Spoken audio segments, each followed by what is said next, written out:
સંજેલી તાલુકામાં આવેલ સરકારી દવાખાનામાં દર્દીઓની હાલાકી યથાવત. ડાયાલિસિસ દર્દીઓ માટે પીવાના પાણીનો પ્રશ્ન ગંભીર.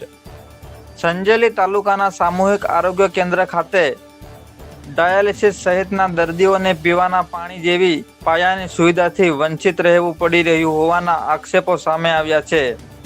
દર્દીઓ અને તેમના પરિવારજનોમાં આ બાબતે ભારે રોષ જોવા મળી રહ્યો છે.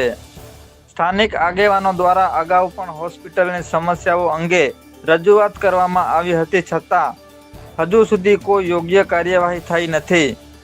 દર્દીઓએ હોસ્પિટલમાં પીવાના પાણીની તાત્કાલિક વ્યવસ્થા તેમજ સ્થાનિક ડોક્ટરોની ભરતી કરવા અને આરોગ્ય સેવામાં સુધારો કરવાની માંગ કરી છે. જો પ્રશ્નનો વહેલી તકે ઉકેલ નહીં આવે તો કાયદેસર રીતે ઉપલા અધિકારીઓને પણ જાણ કરવાની ચીમકી ઉચ્ચારવામાં આવી છે. જોઈએ સમાચાર વિસ્તારમાં.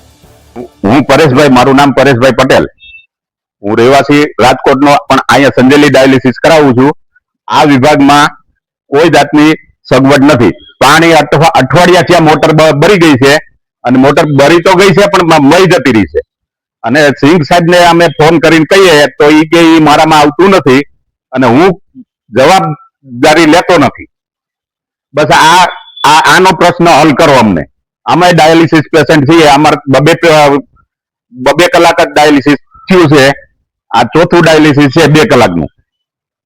પણ આ ડાયાલિસિસમાં કોઈ કચરો બચરો નીકળે નહીં, ખાલી પાણી જ નીકળે. અમારે ડાયાલિસિસ 4 કલાકનું હોય. એક ડાયાલિસિસ 4 કલાક થાય. આ 4 કલાકમાં જ અમને પેશન્ટને સારું રહે. બાકી તો ખાલી કચરો ના નીકળે, પાણી નીકળે. એટલે અમને રાહત થાય ખાલી થોડી કમથી. બસ અમને સરકાર દ્વારા માંગ છે કે આ અધિકારીઓ છે ને ઊંધા જવાબ આલે છે, એટલે એને તમે બદલી કરાવો. બસ આ બિહારી નો જોઈએ, અમારો સ્ટેટ નો જોઈએ, આપડા ગુજરાતી. બસ આટલી જ માંગ છે. પરેશભાઈ પટેલ. તમે બોલો.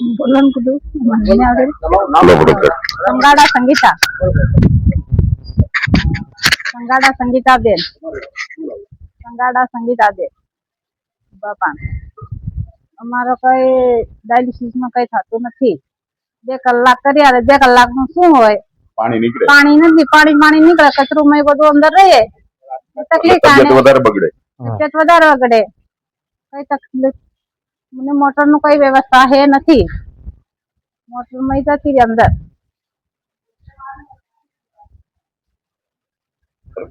મારું નામ